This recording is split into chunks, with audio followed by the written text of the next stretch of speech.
온 가족이 이렇게 말씀 읽는데 방금 나오면서 제가 박수가 갑자기 터져가지고 네, 아이들까지 이렇게 다 읽혀서 준비하는 게 쉽지 않겠죠, 그렇죠? 너무나 말씀을 함께 읽어주시니 감사합니다.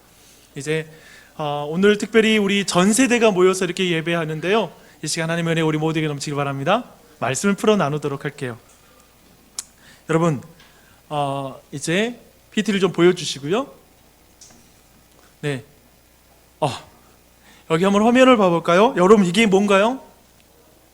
인형극이죠, 그쵸? 인형극인데 체코에 되게 300년, 400년 된 되게 오래된 그런 인형극이 있더라고요. 돈 지오바니라는 그런 제목을 가진 그런 인형극의 한 장면을 보여주고 있습니다. 여러분, 그냥 보면 인형극을 보면 인형이 혼자 움직이는 것 같지만 사실 줄을 통해서 사람의 손과 위에 연결돼 있죠, 그렇죠? 위에 사람의 손이 다 있어요. 그 사이에 줄이 연결되어서 움직이고 있습니다. 오늘 우리는 모세가 이스라엘의 구원자로 준비되는 과정을 함께 말씀을 통해서 살펴볼 것입니다. 그런데 우리가 꼭 봐야 될 것이 있어요. 모든 등장인물과 상황을 움직이는 하나님의 손입니다. 하나님이 이 모든 상황을 하나님께서 움직이고 계시다라는 것이죠. 그걸 함께 봤으면 좋겠어요. 이제 이야기를 시작하겠습니다. 출애굽기는 있잖아요. 창세기에서 이어지는 그러한 말씀입니다. 창세기는 어떻게 끝나죠? 아브라함의 가족들이 애굽에서 총리가 된 요셉의 초대를 통해서 애굽에 정착하는 내용으로 창세기의 내용이 끝나는 것을 알 수가 있습니다. 그때 이스라엘의 가족의 숫자가 70명이었다라고 이렇게 말하고 있습니다. 그로부터 400년이 지났습니다.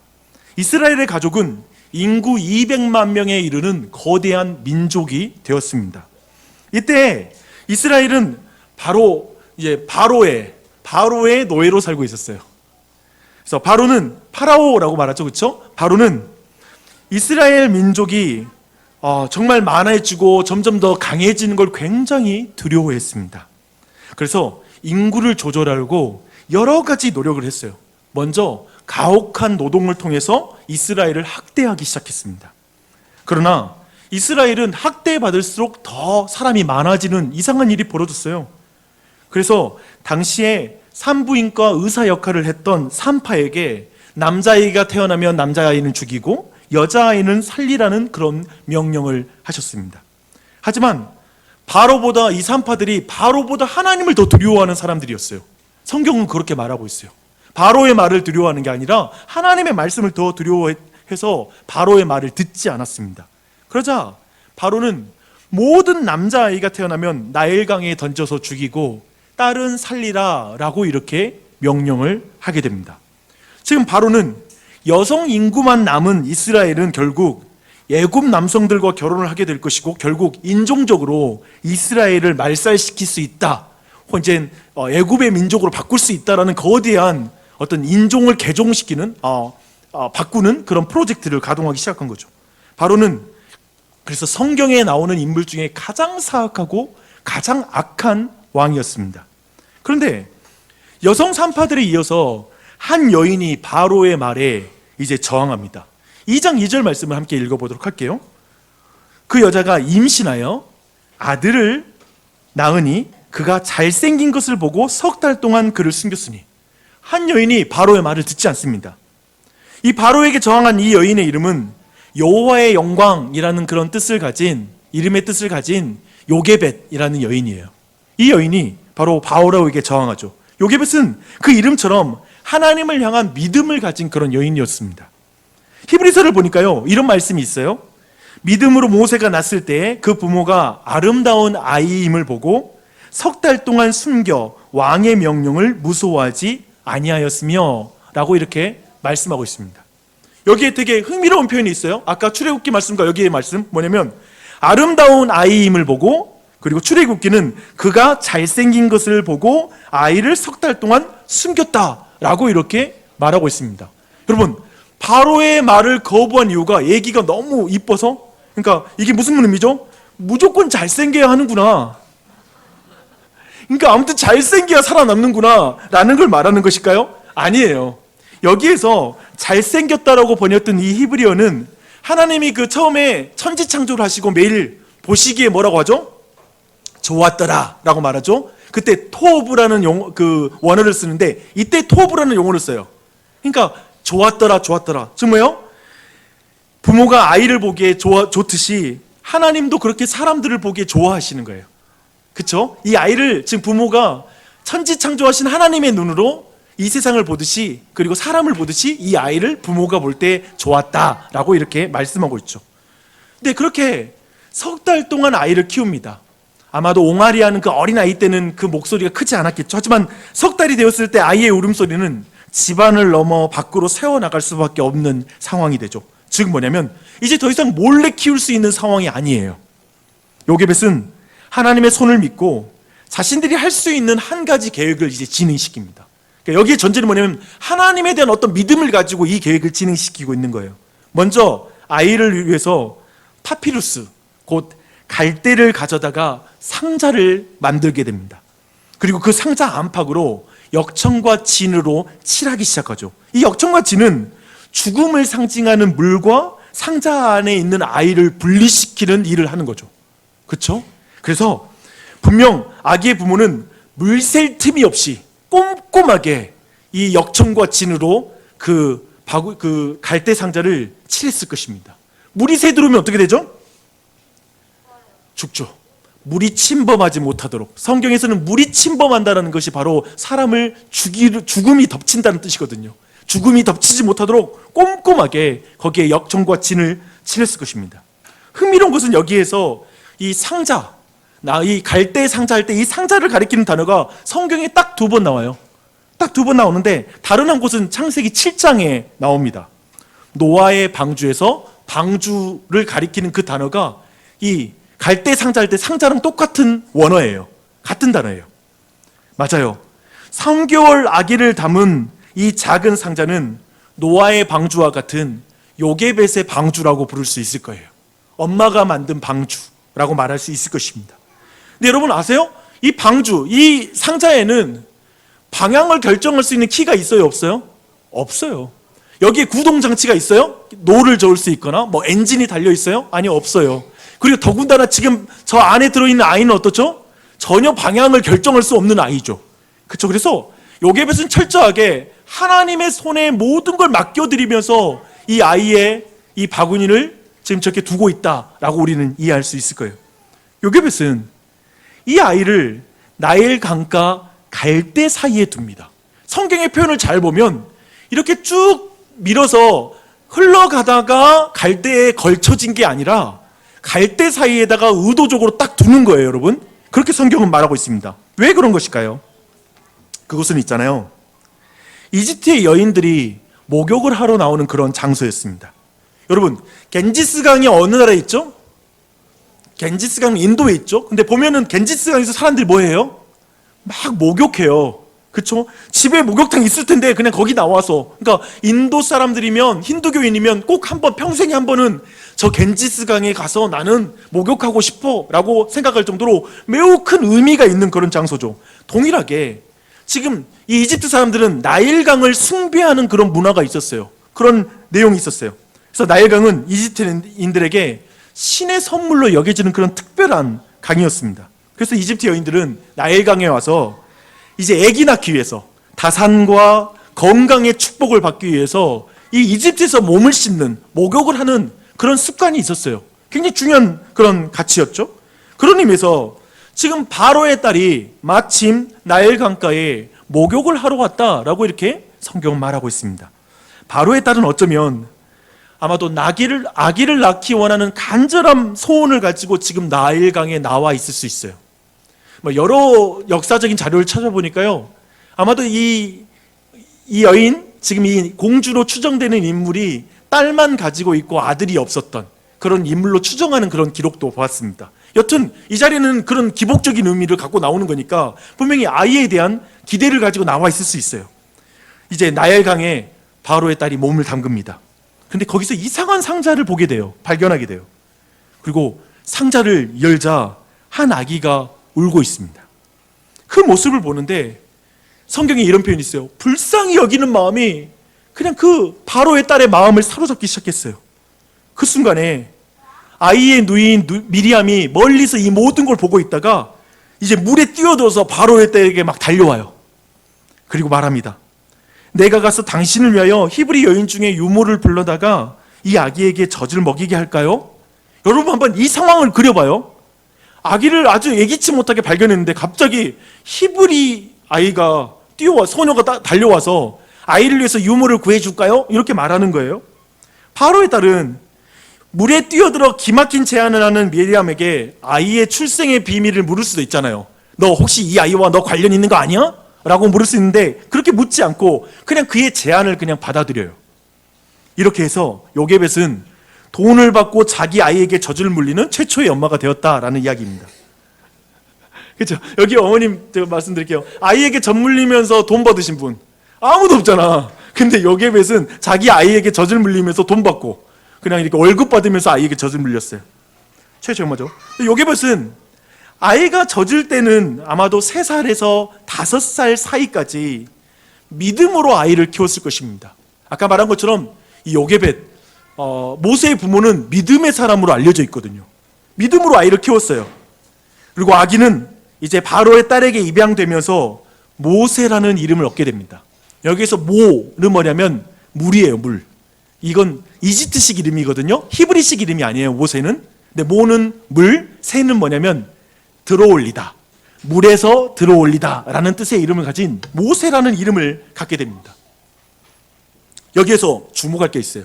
지금 여기까지 이야기해서 모든 이스라엘 남자아이를 죽이라는 이 명령을 지금 바로의 딸이 어기고 있다는 거예요. 그쵸? 바로의 딸이 아버지 바로의 말을 어기고 있어요. 왜요? 아이를 볼 때 불쌍히 여기는 마음이 생겼으니까. 그러니까 아이를 볼 때 너무 불쌍히 여기는 마음이 있는 나머지 아버지의 말을 두려워하지 않는 상태가 된 거예요. 아이를 긍휼히 여기는 마음이 있는 거죠. 지금까지 여기까지 이야기해서 여러분, 하나님의 손이 보입니까? 하나님의 손 보이세요? 바로라는 최악의 왕의 명령에 맞서는 모든 사람들은 있잖아요. 보면 다 여성들이에요. 남성들이 없어요. 더 이상 보이지 않아. 그러니까 여인천하 느낌이죠, 그렇죠? 그러니까 그리고 히브리의 산파들, 모세의 어머니 요게벳, 누이 미리암, 바로의 딸. 아마도 이 당시에 남성 중심의 사회, 아마 구원자 그러면 남자에 의해서 길러지는 구원자라고 할지 모르겠지만 여성들에 의해서 이 땅에 태어나고 그리고 길러지고 있는 그 장면을 성경은 의도적으로 말해주고 있습니다. 그리고 그 여성들이 놀랍게도 바로의 명령에 저항하고 있어요. 반대하고 있어요. 그들을 통해서 지금 구원자가 지켜지고 있는 것이죠. 심지어 바로의 집에 이스라엘의 구원자가 입양되어서 성장해요. 흥미롭죠? 이스라엘의 구원자가 바로의 집에 입양되어서 성장하고 있어요. 여러분, 이 모든 걸 누가 계획할 수 있을까요? 누가 이걸 계획해서 미리암과 그리고 요게벳이 막 믿음으로 바로의 딸이 올 것이고 그리고 바로의 딸이 아기를 보면 불쌍히 얘기할 수밖에 없어요. 애기가 너무 이쁘거든. 뭐 이런 식의 생각을 하고 이 계획을 할 수는 없는 거죠. 그렇죠?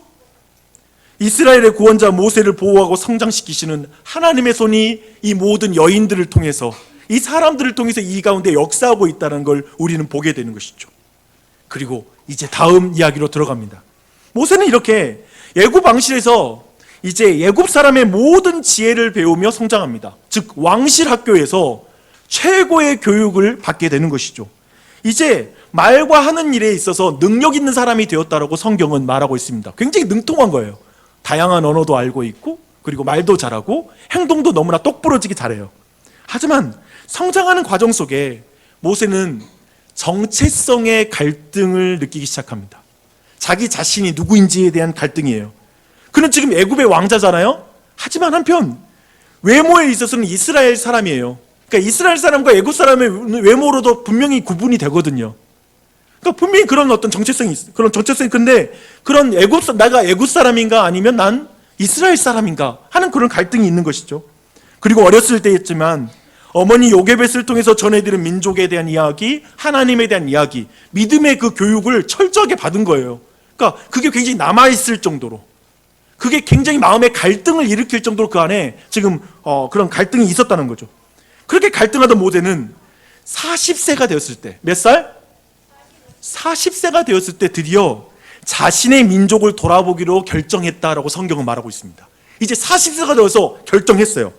모세는 이제 은밀하게 자신이 결정한 걸 실천하기 시작합니다. 먼저 한 히브리인이 애굽 사람에게 원통한 일을 당하고 있는 거예요. 그것을 보고 나서 보면서 애굽 사람을 사람 없는 걸 보고 난 다음에 애굽 사람을 돌로 쳐 죽입니다. 그리고 모세는 무슨 생각했을까요?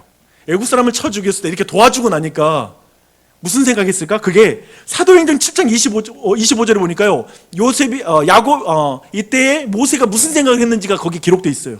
모세는 이렇게 생각합니다. 그는 그의 형제들이 하나님께서 자기의 손을 통하여 구원해 주신 것을 깨달으리라고 생각하였으나 그들이 깨닫지 못했다 라고 말합니다. 무슨 생각했죠? 모세는 히브리를 돕고 나서 하나님께서 자신을 지금 이스라엘의 지도자로 삼아서 이스라엘 사람을 돕고 있다는 걸 사람들이 깨닫게 될 거야. 내가 이렇게 억압을 당하는 사람을 구해줬으니까 사람들이 날 인정해 주겠지라고 생각했다는 거예요. 생각했어요. 그러나 어떻게 되죠? 인정하지 않죠. 다음 날에 이런 일이 벌어져요. 다음 날에 또 나가보니까 이번에는 두 히브리인이 서로 다투고 있는 거예요. 모세는 본인이 잘못했으면서 상대를 막 때리고 있는 사람을 혼내요. 야, 너 이러면 돼? 너희가 어떻게 동족으로 서로 이렇게 하는 거야? 이러면 안 되지 하고 거기 안에 말려서요. 그러자 그 사람이 이렇게 말합니다. 누가 너를 우리를 다스리는 자와 재판관으로 삼았느냐? 내가 애굽 사람을 죽인 것처럼 나를 죽이려느냐? 라고 이렇게 말하는 거예요. 지금 모세가 예상했던 생각과 다른 반응을 하는 거죠. 이스라엘 사람들이 모세를 인정하지 않는 거예요. 모세를 통해서 하나님이 자기를 구원해 준다는 걸 믿지 않은 거죠. 모세는 결정해야 했습니다. 이 순간에 모세가 또 한 번 결정할 수 있는 기회가 여기에 있었다고 저는 생각해요. 어떤 결정일까요? 그는 자신이 이스라엘 민족의 정체성을 충실히 지키면 이스라엘 사람들이 인정해 줄 것이라고 생각했지만 인정해 주지 않았잖아요. 그럼 여기서 무슨 결정할 수 있죠? 알았어, 나 이집트 사람으로 살아갈게. 이제 나 애굽의 왕자로 살아갈게. 나 인정 안 했어? 나도 너희들 인정 안 해 라고 생각할 수 있죠. 그런 순간 결정할 수 있었어요. 뭐냐면 그는 지금 눈앞에서 나를 죽이려느냐 하는 사람을 그냥 거기서 때려 죽이면 돼요. 그냥 죽이면 돼요. 죽이면 애굽에서의 왕자로서의 정체성을 모든 사람이 믿어주는 상황이에요. 그렇잖아요. 그 전날 무슨 소문이 나쁘게 돌더라도 제가 오늘 내가 이스라엘 사람 죽였어요. 내 정체성은 분명합니다. 난 애굽의 왕자입니다 라고 말하면 누구도 뭐라고 토를 달 수 없는 상황이죠. 근데 그는 그렇게 하지 않고 모세는 도망쳐버려요. 근데 왜 그랬을까? 왜 모세는 이 상황에서 도망쳤을까라는 내용을 히브리서의 성경 기자는 이렇게 말하고 있어요. 믿음으로 모세는 장성하여 바로의 공주의 아들이라 칭함을 받기를 거절하고 도리어 하나님의 백성과 함께 고난받기를 잠시 죄악의 낙을 누리는 것보다 더 좋아하고 그리스도를 위하여 받는 수모를 애굽의 모든 보화보다 더 큰 재물로 여겼으니 이는 상 주심을 바라봄이라 라고 말합니다. 모세는 하나님의 백성과 함께 고난받는 걸 잠시 낙을 누리는 것보다 더 좋아했다는 거예요. 그래서 그는 도망쳐서 떠나는 것이죠. 그리고 그곳에서 이제 물에서 건짐을 받은 모세는 양에게 물을 주는데 어려움을 경험하고 있는 미디안 제사장의 7딸을 도와서 이제 양들에게 물 먹이는 일을 도와주게 돼요. 이 일이 계기가 되어서 이제 미디안 제사장의 집에 잠깐 눌러 앉게 되는, 아니요, 좀 길게 눌러 앉게 되는 일이 벌어지게 됩니다. 결국 딸들 중 하나 십보라와 결혼하는 그런 일이 벌어지거든요. 결혼으로 이어진 거예요. 그리고 그 여인을 통해서 아이를 얻게 되는데요, 게르솜이라는 그런 아이를 얻게 됩니다. 근데 그 게르솜이라는 뜻이 뭐냐면 내가 타국에서 나그네가 되었다라는 그런 뜻을 가진 그런 이름이죠. 모세는 타국에서 이제 나그네로 40년 동안 양을 치며 지내게 됩니다. 그 40년은 애굽에서 왕자로서의 40년 동안 보냈던 시간이 거의 지워질 수 있는 시간이었죠. 그렇죠? 광야는 애굽에서 배웠던 모든 왕실에서 배웠던 지식이 필요 없어요. 통치 공부였거든요. 그러니까 국가를 지배하는 왕자의 교육을 받았는데 지금 내가 양들의 왕자는 아니잖아요. 그렇죠? 양들을 어떻게 통치하는 그 기술을 안 배웠어요. 애굽에서 배웠던 모든 통치 기술, 언어를 잊어버리는 자가 되었죠. 아마도 양만 치고 있다가 말을 너무 하지 않아서 심리적으로 너무 위축되어서 말이 어눌해질 정도로 모세는 굉장히 변해버렸어요. 이 40년 동안. 상상해 보세요. 애굽에서 왕자로 40년을 채웠던 그 모세는 미디안에서 광야에서 40년을 꾹꾹 다 채워요. 시간을 1시간도 더하거나 빼지 않고 그냥 40년을 살아요. 여기에서 여러분, 이 광야에서 모세가 그러니까 억울한 일을 당하고 그리고 이렇게 이스라엘 백성에게 인정받지 못하고 광야에 들어가서 40년 동안 보내는 데서 여러분은 하나님의 손이 보이세요?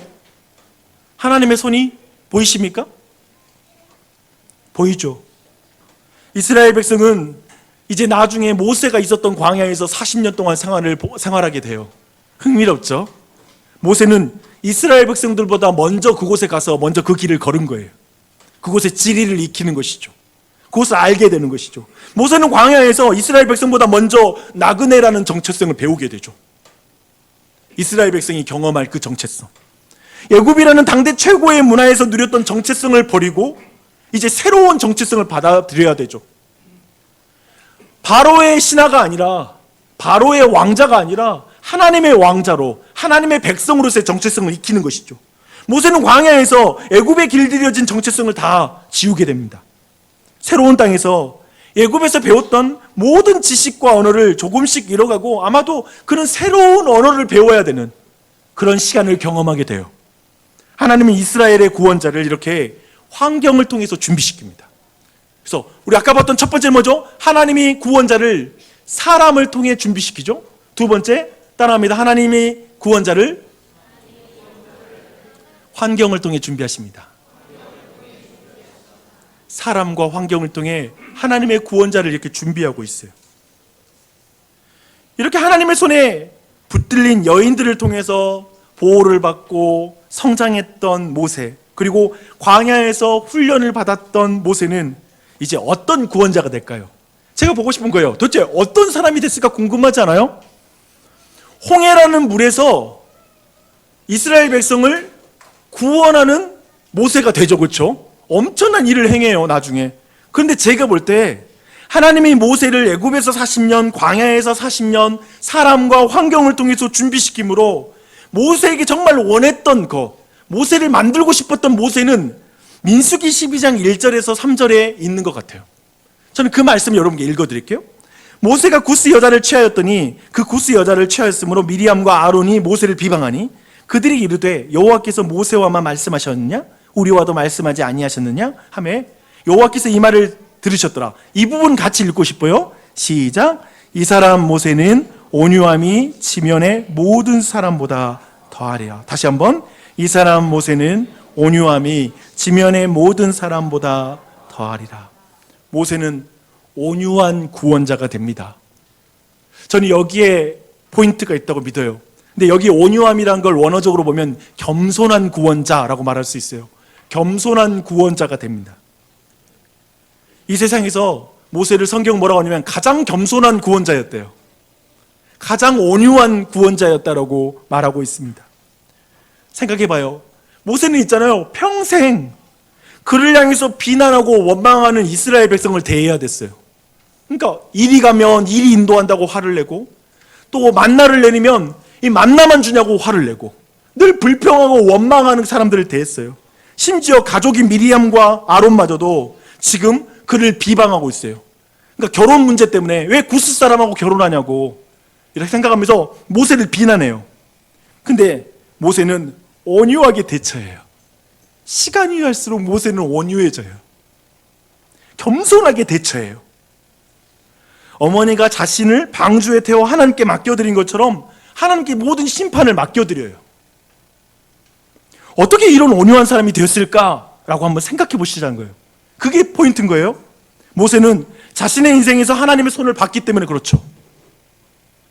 믿음으로 바로의 명령을 어긴 요게벳을 그리고 하나님이 그 가운데 일한 걸 봤고 갈대 상자를 만들어 갈대 사이에 두는 누이를 보고 바로의 명령을 어겼던 바로의 딸에 의해서 물에서 건진받은 일에 하나님의 손이 보였고 자기의 정체성을 드러낼 때 민족에게 버림받아서 도망치는 순간에도 하나님의 손을 보고 애굽의 왕자에서 미디안의 목자로 추락하는 순간 그 모든 것에서도 하나님의 손을 보는 것이죠. 그리고 결코 감해지거나 더해지지 않는 40년이라는 세월이 그의 삶 가운데 있었던 것, 그 시간을 통해서 그는 온유한 사람이 되어지는 거예요. 겸손한 사람이 되어지는 거예요. 그렇죠? 그래서 로마서 8장 28절은 이렇게 말하죠. 우리가 알거니와 하나님을 사랑하는 자 곧 그 뜻대로 부르심을 입은 자들에게는 모든 것이 합력하여 선을 이루느니라. 아멘. 아멘.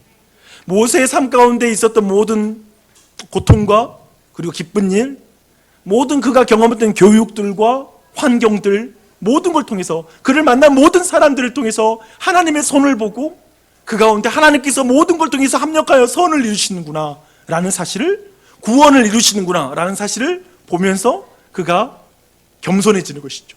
온유해지는 것이죠. 시간이 갈수록 더 온유해지는 것입니다.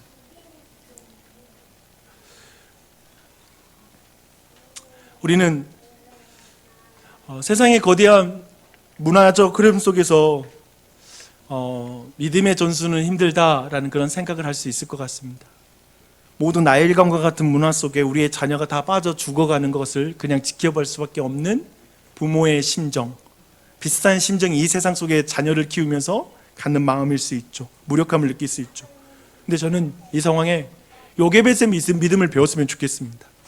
그가 할 수 있는 대로 믿음으로 바로의 말보다 하나님의 말씀을 두려워하며 믿음으로 그 아이를 지키는 마음, 그리고 자기에게 주어진 시간 속에서 최선을 다해서 자신에게 말씀을 그 아이에게 뿌리는 삶, 그걸 통해서 하나님이 일하시는 걸 보는 것. 우리는 이 아이를 건질 수 없지만 하나님이 건질 것이니까요. 하나님의 손을 믿고 나아가는 것이죠. 금수저, 은수저가 자녀의 인생 클래스가 결정되다고 믿는 세상, 힘과 권력과 부, 곧 강함을 통해서 자녀를 키우고 싶은 세상이죠. 왕실 교육이 있다면 우리 또 왕실에서 교육을 시키고 싶을 것 같아요. 그렇죠? 이튼 스쿨에 보낼 수 있다면 보내고 싶다라는 생각을 가질 수 있겠죠. 그러면 인생이 달라진다라고 믿는 것이죠. 그래서 우리는 지금의 경제력과 지금의 환경이 못마땅하기도 하고 부모로서 죄책감을 느끼는 순간들도 있겠죠. 절망할 수도 있겠죠. 그러나 그것만으로 자녀들이 자라는 게 아니죠. 모세는 애굽의 왕실에서만이 아니라 광야에서 자라죠. 성장하죠. 그러니까 도리어 오늘 말씀에서의 핵심은 뭐냐면 오직 우리가 하나님의 손에 맡겨드리는 것, 하나님의 손에 모든 것이 달려있다고 믿고 그분을 신뢰함으로 나아가는 것, 그것을 우리 모두에게 말씀하고 있는 것이죠. 그런 은혜가, 또 이런 적용점도 잠깐 나누면서 그런 생각을 해봤어요.